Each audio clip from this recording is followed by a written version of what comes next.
Tonight, arming the region's workforce. A commitment that will help more than 50,000 residents in our region against the impact of the trade war. It's the quality of the people, the work ethic of the people, the talent that is right here in the Waterloo region. How millions of dollars announced by the Premier today is meant to be used at local companies. No visitors allowed. More theft on site. We had some violence towards staff, which was really unsettling. Why a Kitchener tiny home community that's meant to help homelessness it's unfortunate that this has to happen. is tightening its rules. And caught on camera. The key to this one is that it's working. New numbers on how many speeders have been nabbed in Waterloo Region's expanded program. And we also have a lot of ways to go, where officials say more work needs to be done.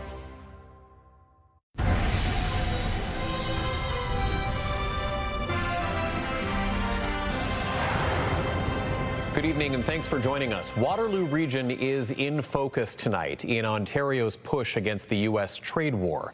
Premier Doug Ford stopping in Kitchener today, announcing millions of dollars to help train workers in high-demand jobs like construction, manufacturing, trades, and other sectors. CTV's Karis Mapp is live with more now and was at the Premier's announcement. Karis, we should note this money is coming from a fund that's been around for a few years, but the trade war certainly in the Premier's sights at that announcement today. That's absolutely right, Tony. This comes from Ontario's Skills Development Fund, but the Premier underscoring the uncertainty local companies face because of U.S. tariffs and the trade war, as he shared how much is being given out locally in this latest round.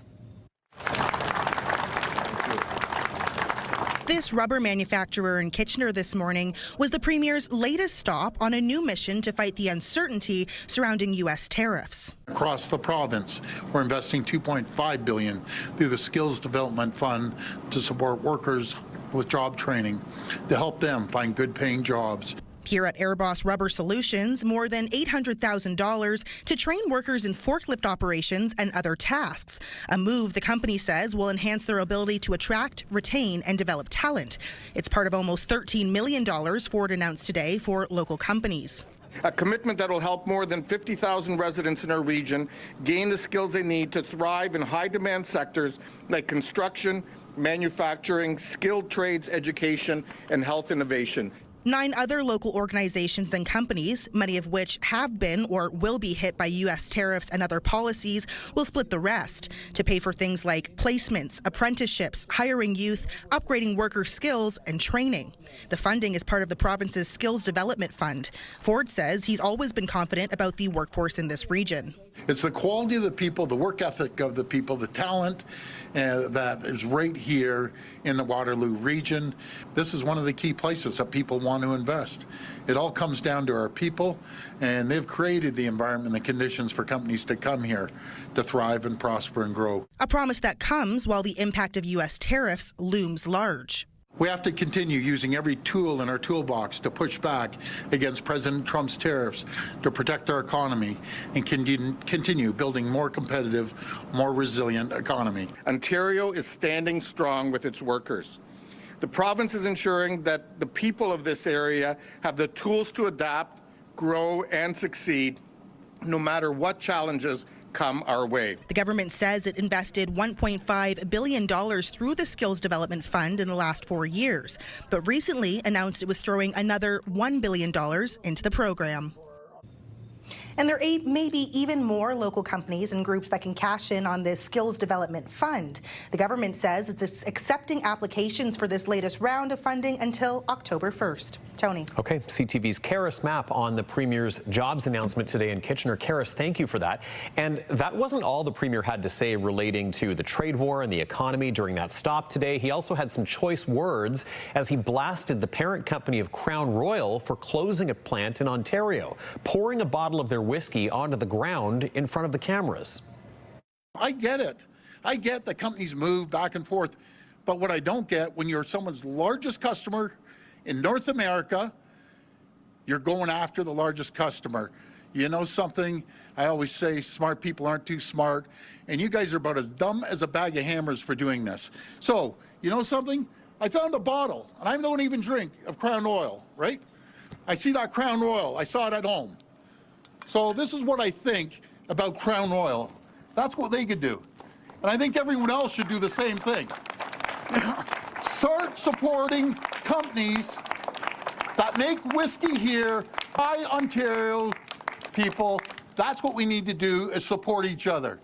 You know something, I'm going to make this. Crown Royal recently announced it is shutting its plant in Amherstburg, Ontario, and shifting operations for bottling to the United States. Well, the Premier also paid a visit to Kitchener City Hall today to hand over a check for more than $10 million because the city met its latest housing targets. We are only one of 11 municipalities in the province of Ontario who, for 2 years in a row, have exceeded our targets in terms of our housing targets. And between last year's funding and this year's funding, we've received over $24 million. This money coming from the second round of the Building Faster Fund program, which aims to speed up housing projects and reward municipalities that hit at least 80% of their designated housing targets. For the second year in a row, the city of Kitchener surpassed its goal, breaking ground on more than 3,000 new housing units. Ford was also in Waterloo today, awarding that city $6.4 million under the program. Okay, time for first check on the weather as we head over to Alex Pinto in studio with all the latest. Good to see you after a long weekend. For some of us, a very extended long weekend, but nice to return to work today with a beautiful sunny sky for the most part. For the most part, and overall a pretty beautiful weekend too to wrap up the unofficial end of summer. But yes, depending on where you were, if potentially you were in Kitchener, I know right out of our studio this afternoon we heard a few rumbles of thunder. That's because we were expected to see a bit of a thunderstorm risk here in Kitchener-Waterloo in particular. But looking at our satellite and radar map, we are starting to see some more cloud cover develop. We're sitting at about a 30% chance, and again, that risk of a thunderstorm expected to stick with us, but should clear by the overnight hours. We are noticing that temperature dropping more and more. 19 degrees it is right now in KW, 24 in Hamilton, 26 in London. But good news, we're not feeling that extreme heat or humidity today. But yes, over the weekend, beautiful, beautiful conditions, especially if you had a chance to enjoy some of that sunshine.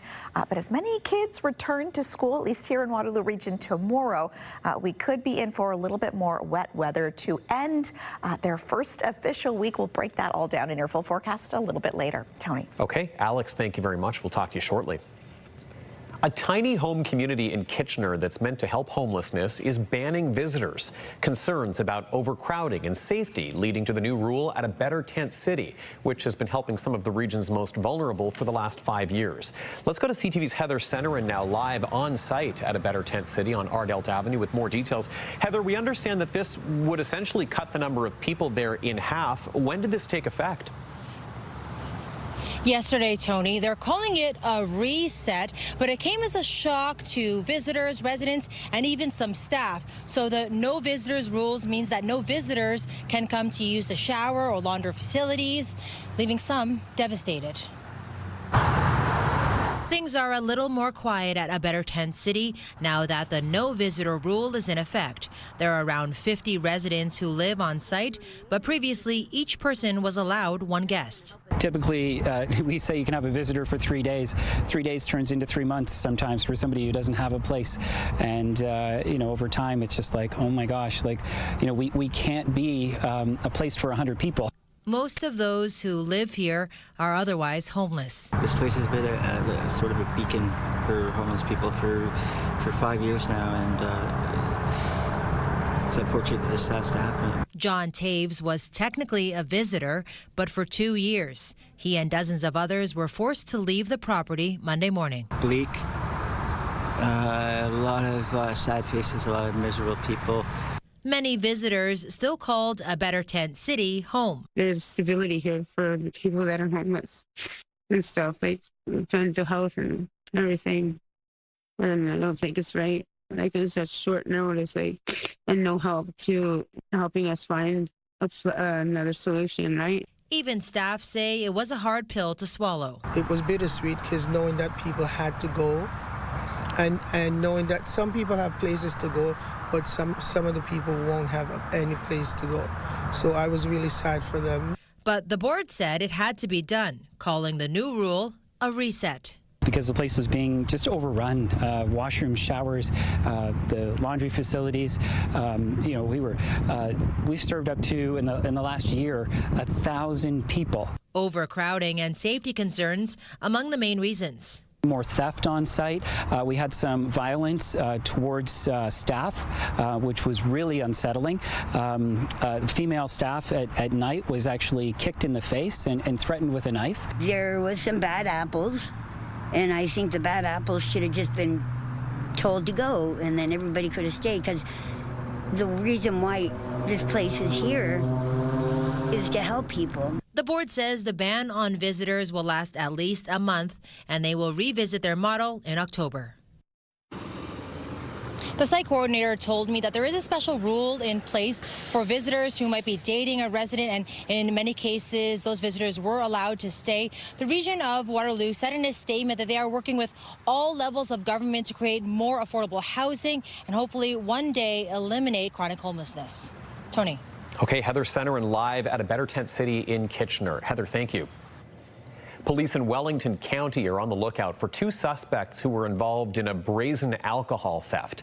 Police say the 2 men simply walked into a store and started loading up a bag full of alcohol before walking out without paying. It comes just a couple of weeks after 6 men allegedly stole thousands of dollars of booze from an LCBO store in Kitchener. Today, Ontario's premier was asked about these liquor thefts and had this to say. They need to go to jail. They don't need a slap on the wrist. Just how brazen they are. They're coming in, stealing off the people of Ontario. The LCBO is the people's company. It's the people's money. And they want to come in just brazenly. Now, the premier says he has been in touch with Waterloo Regional Police concerning last month's incident. He says he's also going to be speaking to the LCBO on just how much theft is occurring on a daily basis. An inmate who escaped from Grand Valley Institution for Women in Kitchener over the weekend has been tracked down in Toronto. Police say 59-year-old Carolyn Burden was reported missing during a Sunday morning head count at the minimum security unit. She is serving a 5-year sentence for fraud over $5,000. Correctional Service Canada immediately issued a warrant for her arrest. And yesterday afternoon, a tip from the public led police right to her. I mean, the individual's classification is likely going to be changed, but they will look at what happened here. How did they walk away? If she was, I don't know for sure if she walked out in the dead of night or was out for some program and didn't return. I mean, those are 2 different situations, but she'd be charged either way. But they'd have to look at, did we make a mistake here in some way, or is there something we can tighten up, or was she improperly classified, or whatever the case may be. But they will hopefully learn from this. Correctional Service Canada says an investigation is underway into the circumstances surrounding this escape. As students head back to school this week, support staff at Ontario's 24 colleges are days away from a potential strike. The union says if a new contract deal isn't reached, workers could walk off the job next week.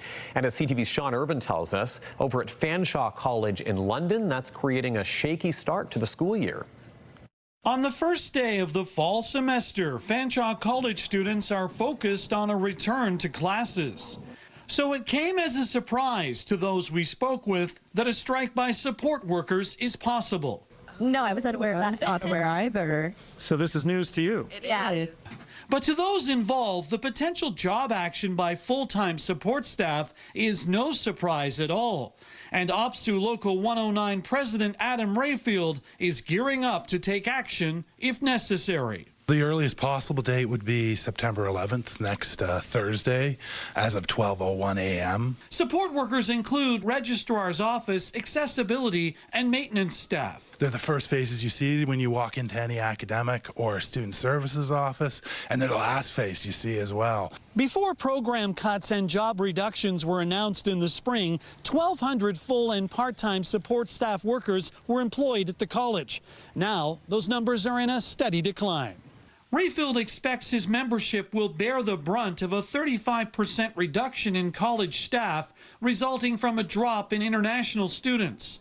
OPSU senior leadership is demanding job security at all colleges in negotiations. However, the College Employer Council said over the long weekend that talks have proven challenging. We've told them that they have some demands that are simply unacceptable. They couch them in what they call job security, but it includes a demand that there be no campus mergers, campus closures. They have a demand that there be absolutely no reduction or layoffs of their staff, and that's just something that the colleges can't agree to. So with the countdown to September 11th on, the anxiety of students caught in the middle builds. I feel like all the teachers would have to push all your courses into like a big package, and dropping all that on you at once could be overwhelming for some. Yet if support workers do take action, most students anticipate being out of class. Well, I think we probably can't run without all of those things. I think it's all very important, and yeah, I feel like you need support staff to run the school. In London, Sean Irvin, CTV News. Start your day in the know with the CTV Kitchener newsletter. Local content from our newsroom right to your inbox, the top stories, the latest weather forecast, and some must-see videos. Sign up at ctvnewskitchener.ca. Making a case to extend light rail from Kitchener into Cambridge. Coming up, the new report from regional staff that says the long talked about idea of bringing rail to the other side of the 401 would bring the biggest benefit. I'm Ashley Bacon. Coming up on CTV News, does the municipal speed camera program in Yes, with millions of speed incidents recorded and tens of thousands of tickets issued in the first 6 months. That story coming up. Comfortable conditions to kick off your shortened week, but some rain could be on the way. We'll break it all down in your full forecast coming up a little later.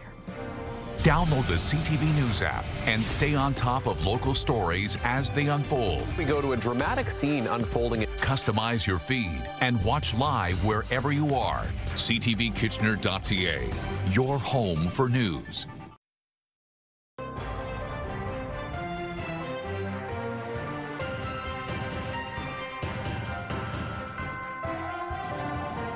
There are more speed cameras around Waterloo Region these days, and now the region says there's also more evidence that they are helping to make roads safer. A new report today revealing what the first 6 months of the expanded program has found. Let's go to CTV's Ashley Bacon, who's been crunching these numbers for us. Joining us live now. Ashley, when it comes to infractions, we're talking about millions of speeding tickets in a 6-month period that ended this July. That's right, Tony. Incidents, not tickets, but there have been around 2 million vehicles were caught speeding on municipal cameras during the 6-month period. And with 11 more cameras coming online in the coming months, the region says the data speaks for itself as an indication of changes in driver behavior. Waterloo Region currently has 17 school zones using speed cameras. The region's latest report outlining data on how the municipal speed camera program is working, and those numbers are staggering. Between February 3rd and July 31st, 2025, 55,899 tickets were issued. 84% of vehicles have received only 1 ticket since the program started. The average ticket cost drivers $108, and 73% of tickets have been paid. People who have been issued 1 ticket have only been issued 1 ticket. And so we know that's painful in a time of affordability, but it also tells us that that's increasing the awareness of where these cameras are and the ultimate outcome, which is slowing down in those areas. My message to the community is these are the places where our most vulnerable people gather. These are children. And so if you don't want to get a ticket, you simply drive the speed limit. And again, with the success of the program thus far, the region will see another 11 speed cameras come online this fall, bringing the total number of cameras throughout the region to 28. Tony. They will be all over the place. Okay, Ashley, thank you so much. CTV's Ashley Bacon live with that report for us. Well, the years-long discussion over whether to extend light rail into Cambridge is back in focus tonight. A new report from the region of Waterloo says rail would be the best option to get rapid transit over into the city, even though it's the priciest option. The region was looking at 5 different options to expand rapid transit from Kitchener's Fairway Station into downtown Cambridge.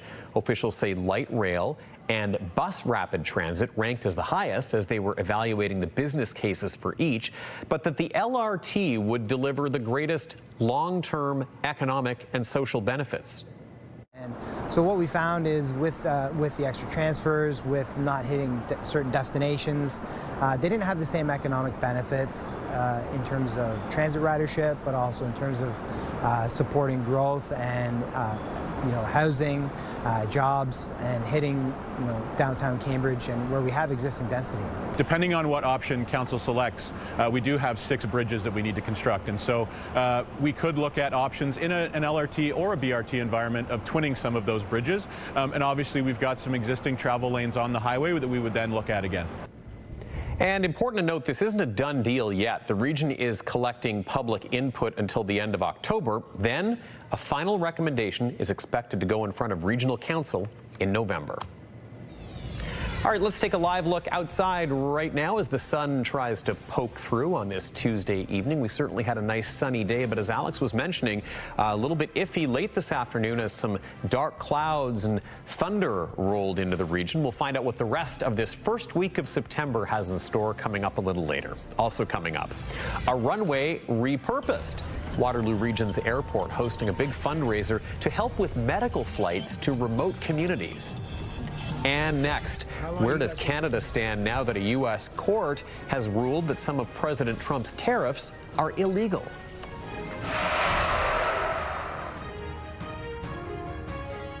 When you see it happen, send it to CTV News.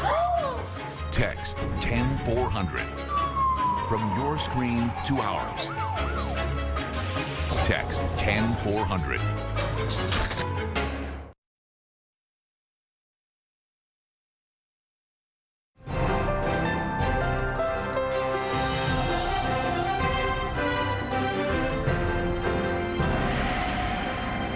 Okay, Alex, how did we get to September already? I've been thinking about this all day because it was just spring. It was. And then, we started our summer launch, and now we're getting into fall right around the corner. So I'm going to be one of those people, and you probably remember this about me from your time here before, who reminds everybody in September that summer does not end on Labor Day. No. I mean, yes, psychologically, summer ends on Labor Day, I think, but in reality, we still have 2.5 more weeks of summer. We do. Yeah, we do. It's the unofficial end for many because, yes, that's when the kids are going back to school this week, of course. Many people's summer holidays are coming to an end, so we kind of feel like the season, routines. Yes, routine, but especially with cooler weather that we're noticing, too. We're not seeing that extreme humidity or heat over the last couple weeks. Trying to bring a silver lining to all this, so, but but we're still enjoying a little bit of sunshine, too.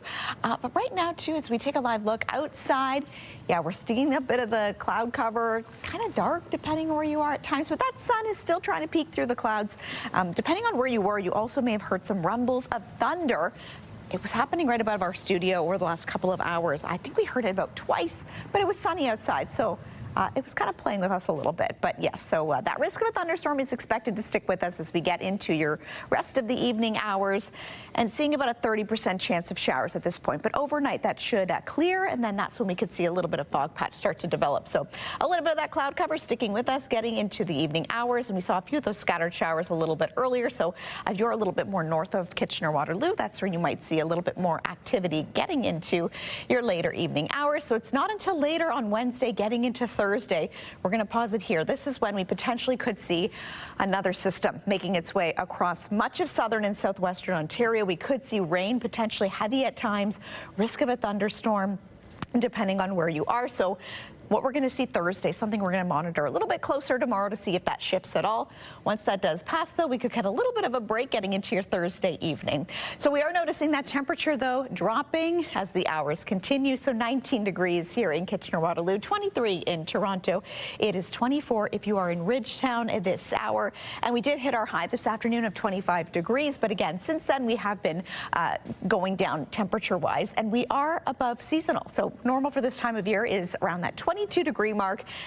And overnight, 8 degrees is our expected low. Normal for this time is about that 11 degrees or so. Record high 36.7. That was set back in 1953. And on this day in 1948, we saw an overnight record low of just 3.9 degrees. Okay, this is, I know, what many people are going to be talking about, too. We've officially entered the 7 o'clock hour in terms of enjoying that sunset. So that sun tonight setting at 7:56 p.m.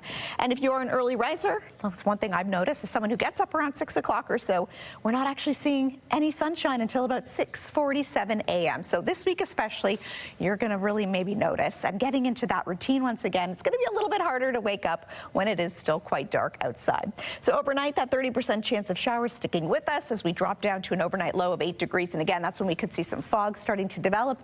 By the morning, though, it should dissipate. So tomorrow, 27 is our expected high, mainly sunny sky. That UV index sitting about a 6, which is still considered high.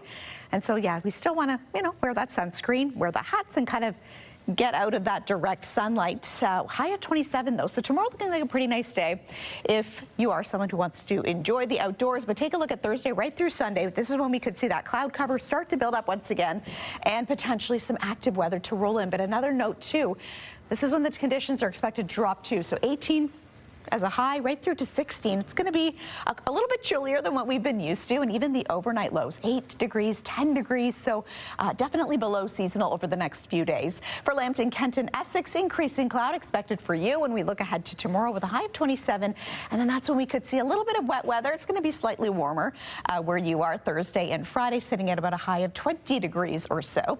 And southern Georgian Bay, you should see some sunshine tomorrow, but a little bit of cloud cover also increasing before that chance for some wet weather starts to roll in. 60% chance of showers we're seeing at this point for your Thursday with a high of just 17 degrees. And here's tonight's Weather Watcher picture, a beautiful sunset shot sent to us from the Roth family, who says Ava here is enjoying the late summer sunset at Inverhuron Beach in Kincardine over the weekend, adding that she had a wonderful weekend. I'm sure, especially with many heading back to school, Tony, this week. This is quite a way to wrap up summer holidays. So thank you so much for sending this tonight and being this evening's Weather Watcher. Just enjoying one final sunset before heading back to school this week. It's a beautiful moment in time captured there. I did notice toward the end of the 7-day, little bit of a rebound in the temperatures. I feel like, especially when we look at September too, at least historically, we generally do see a little bit of a warm-up, so we're going to have to keep a close eye to see if that happens. I hope it does. I do too. Because I'm going to be soaking every last minute of summer up. I'm with you. Thanks, Alex. Okay, let's turn now to the latest on the tariff situation and what it means for Canada now that a U.S. federal appeals court has thrown much of Donald Trump's tariff strategy into uncertainty. CTV's Rachel Aiello now on where things stand now that September is here. The start of September marked the end of Canada's counter tariffs on U.S. goods covered under CUSMA. But today, Donald Trump showed no signs of reciprocating. The U.S. president is preparing to defend his global tariff regime before the Supreme Court. Because without the tariffs, this country is in serious, serious trouble. Trump standing by his trade tactics comes as one cabinet minister asserted today that despite dropping retaliatory tariffs, Prime Minister Mark Carney hasn't put his elbows down. There's no capitulation. Let's be clear. Zero. Never, never. That's not happening. We're trying to match exactly what the Americans have done. And trade talks are ongoing. It's a complicated negotiation. That negotiation will be a central focus as Carney convenes his cabinet in the GTA. Starting tomorrow, the Prime Minister and his front bench will be planning fall priorities. From preparing for the CUSMA review and supporting tariff-impacted sectors to fast-tracking big projects. To that end, today, Internal Trade Minister Chrystia Freeland hosted a Made in Canada summit at a Hamilton steel plant to try and generate domestic investment in major transportation projects. Rachel Aiello, CTV News, Ottawa. And U.S. President Trump may find himself isolated with a key security summit that's underway in China. CTV's Mike LeCouture has more on what it could mean for the New World Order.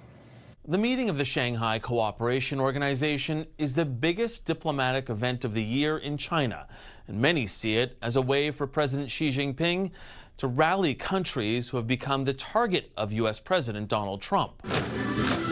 Preparations have been meticulous for what is being called China's largest military parade ever. Celebrations commemorating the end of the Second World War will also showcase new drones, hypersonic missiles, and fighter jets. Perhaps more important are the guests who will be watching the display of military might. Kim Jong-un arrived on his armored train, a rare foreign trip for the North Korean leader. Xi Jinping has been promoting this idea since 2017 that China will become the new global hegemon in what he refers to as the community of the common destiny of mankind. Kim is expected to stand shoulder to shoulder at the ceremony with Russia's president. Vladimir Putin has been attending 2 days of meetings where China's president praised the two countries' lasting good neighborly friendship. President Xi also talked about establishing a model of mutually beneficial cooperation and win-win relations between major powers. I think Xi is succeeding in presenting an alternative to the multilateral rules-based order that we've lived under for the last 80 years. That summit included Narendra Modi, the Prime Minister of India, a country dealing with 50% tariffs from the U.S. And some believe China is trying to take advantage of the current global climate. China is putting on a strong display of strength and is making itself out to be a responsible stakeholder in global affairs. President Donald Trump was asked about Russia and China forming an axis against the U.S. He says he's not concerned at all about it. Mike Lecoulteur, CTV News, Ottawa. Protecting your money and preventing fraud. Coming up after the break, CTV's consumer reporter Pat Foran dives into the dangers of using a digital wallet.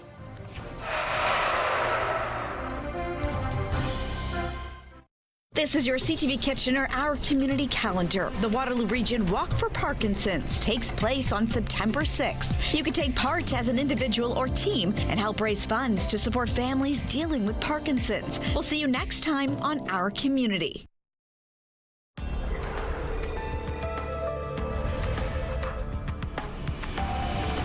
Well, fans of ketchup on their mac and cheese will now get their fix from two separate publicly traded businesses. Kraft Heinz is the latest mega food business to split 10 years after they joined in a massive merger. The two new companies don't have names yet. One of them will involve the brands Heinz, Philadelphia cream cheese, and Kraft mac and cheese. Oscar Mayer, Kraft Singles, and Lunchables will be part of the other company, which is going to focus on grocery items. Kraft Heinz says the split will, quote, unlock the potential of each brand to drive better performance and the creation of long-term shareholder value. Well, from groceries to gas, more people are tapping their phones instead of swiping cards to pay. But what happens if that phone goes missing or falls into the wrong hands? Here's CTV's Pat Foran with how to protect your money and prevent fraud. It's something more of us are doing on a daily basis, paying for items using a smartphone. Digital wallets are fast and convenient. I can just take it anywhere, whether it's on my phone or on my watch. I know that I always have something to pay with. But not everyone is convinced it's the best option. I feel more secure, or just go the old-fashioned ways, use cash. While opinions differ, there's no question digital wallets are catching on. Once set up, payments are a breeze. Wherever you go, whatever kind of payment system they require, all you need to do is pull out your phone. No need for cash, no need for plastic. A Consumer Reports survey found 4 in 10 consumers use their digital wallet at least once a week, but that convenience may come with risks, because if someone gets into your digital wallet, they could access your money in seconds. There are security features that are built into both your phone as well as the wallet app on it, but they're not always turned on by default. You want to make sure your digital wallet is locked. Set it so you need a face scan, fingerprint, or passcode to make a payment. You may need to turn these features on. If your phone goes missing, make sure it can be found remotely so you can erase all your data before someone else gets to it. On an iPhone, go to Settings, tap your name, then Find My, and make sure Find My iPhone is on. If you have an Android phone, it's called Find My Device. Just sign in with your Google account and it's enabled automatically. If you haven't activated it, you need to, and you should practice it. Do a test run to make sure that if the worst happens, you're ready. And watch out for scams. They're on the rise. Scams involving digital wallet payment apps have become a serious problem. Some consumers have lost thousands of dollars. So it's important to stay vigilant to avoid becoming a victim. To lower your risk, turn on transaction alerts for every purchase. That way you can catch anything unusual right away and protect your money. Pat Foran, CTV News.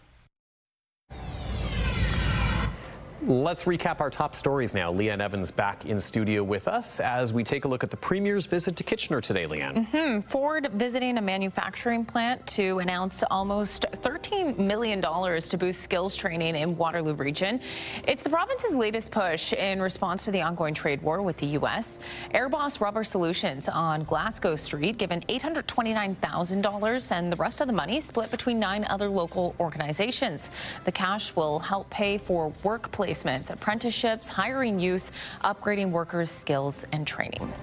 A tiny home community in Kitchener that's meant to help homelessness is banning visitors. Concerns about overcrowding and safety leading to the new rule at a Better Tent City, which has been helping some of the region's most vulnerable for the last 5 years.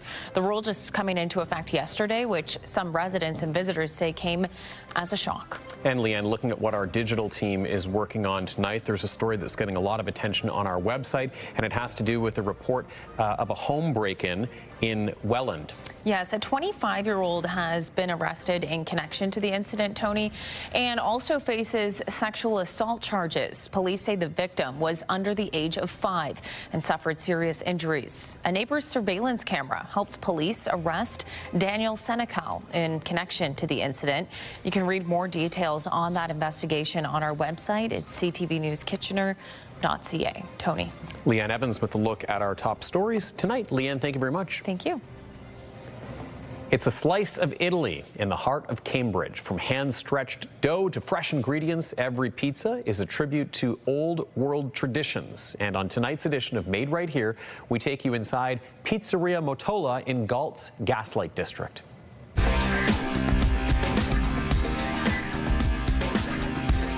Ciao everyone, I'm Giuliano Motola and I want to welcome you in Pizzeria Motola in the Gaslight District in Cambridge.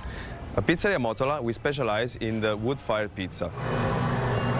What makes us different from all these other pizza chains is that we use flour from Italy, first of all, and then our process of making dough is not the same. We usually take at least 24 hours until our first pizza is made. But we go all the way to 48 to 72 hours based on the days, and that's what makes the difference.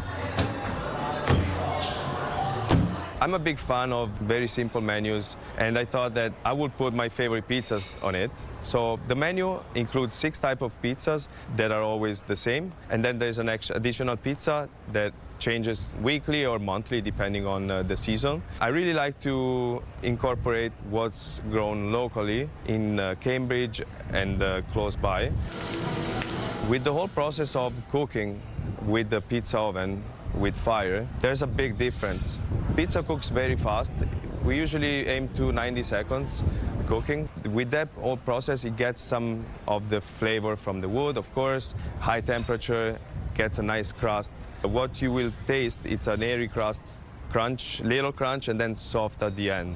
We use also toppings from Italy. We slice our own salami, prosciutto, mortadella, prosciutto cotto every day, fresh. And we use also some Marzano tomatoes from my friend's business as well, straight from Italy, and fior di latte, fresh mozzarella. So this whole combination of process, flavors, and products, it's what makes us different with all the other pizzerias around. Simplicity is definitely the key of Italian food. And another thing as well is the quality. If you have those two, it's perfect. Once you come in our pizzeria, you actually become part of the family. A long-time Labor Day tradition returns to the streets of Brantford. Coming up later on CTV News, the sights and sounds of the 69th annual Soapbox Derby and what this classic event means to the community.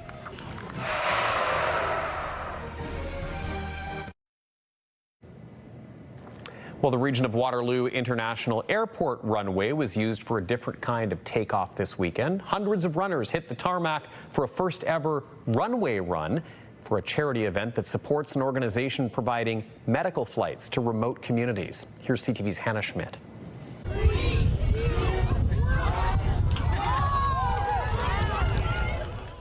The runway at the region of Waterloo International Airport is usually reserved for takeoffs and landings. But over the weekend, it was filled with runners. I think it's just thrilling to get on the runway. I think it's not very often you can get on the runway, so to have an opportunity to actually run and warm up and experience being on the tarmac is just thrilling. Mission Aviation Fellowship Canada hosted its first ever runway run in partnership with Run Waterloo. This is our first time doing it, and we would love to join and do it every year with Race Waterloo and with the airport here, the Waterloo Regional Airport, and perhaps maybe do some around across the country.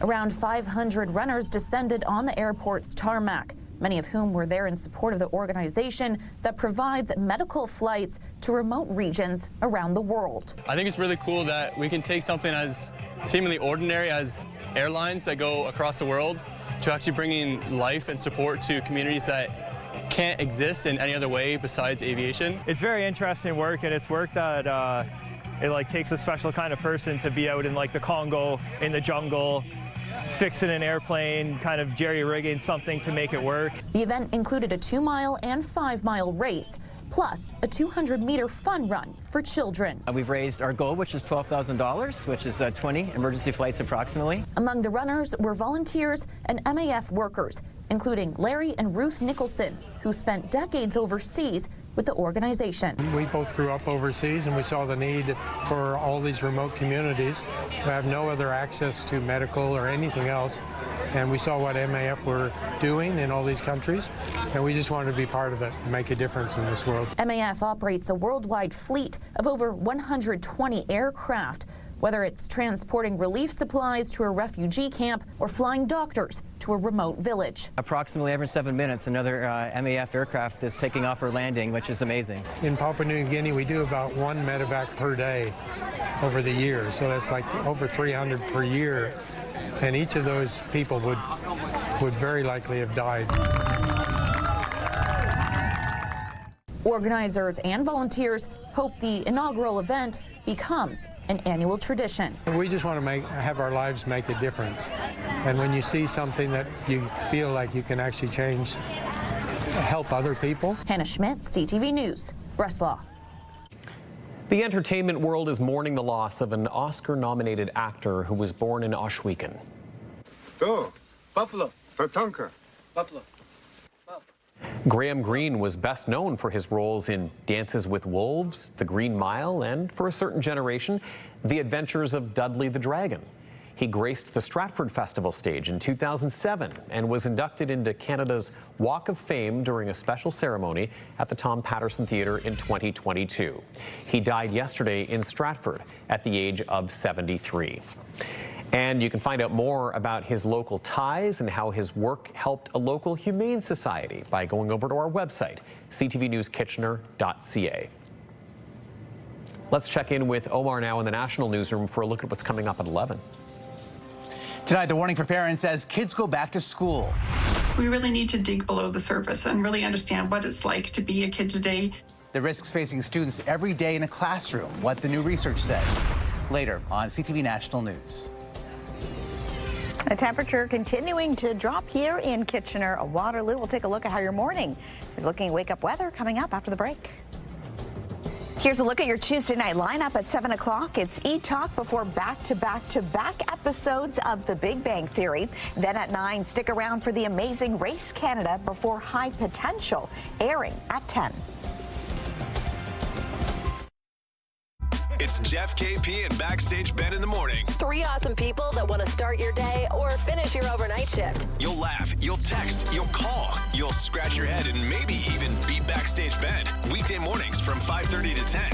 Listen live on the iHeartRadio app or at 105.3 Virgin Radio.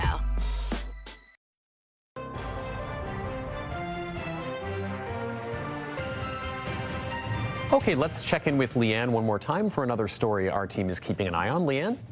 Tony, the northern lights could be visible across much of the country tonight. There is a high probability of aurora activity, particularly over western and northern parts of Canada. But with those dark conditions and an uninterrupted view of the northern horizon, the lights could also be visible right here in southern Ontario. We'll keep an eye on that heading into the evening. Tony. All right, Leanne, thank you so much. And yes, kind of an opportunity maybe to ask people if you see some northern lights activity, send us some photos tonight or send us some video, because once you get outside, the cities in Waterloo region had a pretty clear view of the open northern sky. Yeah, depending where you are, you could get a really beautiful shot of that. So yes, if you do spot those, definitely send them here. But getting into the overnight and into your morning hours, especially by 6 a.m., conditions going to be pretty clear. We're going to hit 11 degrees or so, and then a nice sunny stretch in store between 8 and 10, 13, and we should get up to 19 degrees or so for tomorrow. So tomorrow will be a pretty nice day overall before, again, we potentially could see a little bit of that wet weather start to roll in on Thursday. Well, finally tonight, a look at what's known as a Labor Day Classic in Brantford. It was the 69th annual Soapbox Derby. With a big crew full of family and friends, 49 racers hit the road on Monday to show off their homemade soapbox cars and ride in style. You're just racing other cars.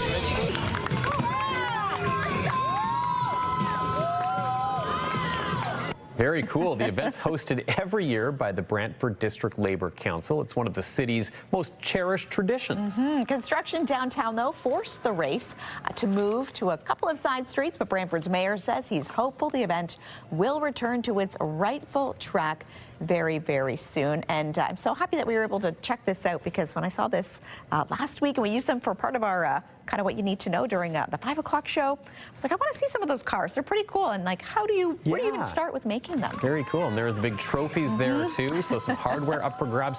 I just love that this is kind of a timeless tradition, right? It's almost 70 years it's been going on, and it still draws crowds out on Labor Day to see it. And when you see the faces of those kids, I mean, that's what it's all about, right? Oh yeah, just like pure joy, pure joy. And even the style of those soapbox cars, they don't really change too much. Timeless, timeless, and good on gas as well. Save you a lot of money there. Yeah, really. That's going to do it for us tonight. Thanks so much for checking in with us on this Tuesday. We'll be back here at 11:30 with your next local news. Of course, that's right after the CTV National News. Have a good night. Take care.